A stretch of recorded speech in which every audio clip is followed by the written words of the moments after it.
রাজশাহীতে কিশোর ফুটবল একাডেমির খেলোয়াড়দের মাঝে 10টি ফুটবল বিতরণ করেছেন রাজশাহী মহানগর বিএনপির সভাপতি মামুনুর রশিদ। আজ বিকেলে একাডেমির প্রাঙ্গণে আয়োজিত অনুষ্ঠানে প্রধান অতিথি হিসাবে তিনি খেলোয়াড়দের হাতে ফুটবল তুলে দেন। এ সময় মামুনুর রশিদ বলেন, বিএনপির চেয়ারম্যান তারেক রহমান তরুণদের খেলাধুলা ও মাদকমুক্ত সমাজ গঠনে সবসময় গুরুত্ব দিয়ে আসছেন। খেলাধুলার মাধ্যমে নতুন প্রজন্মকে সুস্থ, শৃঙ্খলাবদ্ধ ও দেশপ্রেমিক নাগরিক হিসেবে গড়ে তোলাই দলের লক্ষ্য বলেও তিনি উল্লেখ করেন। এই এলাকাটা ছিল মাদকের আখড়া বা এখানে আড্ডা ছিল।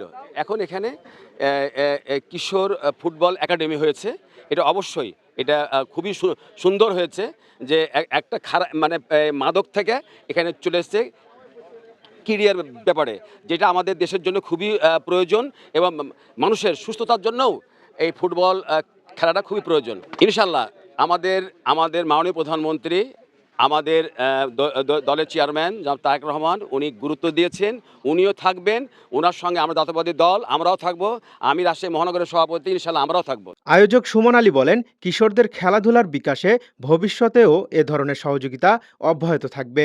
মাদক ছাড়ো মাঠে আসো, এই স্লোগানে আমরা এই মাঠটা শুরু করি।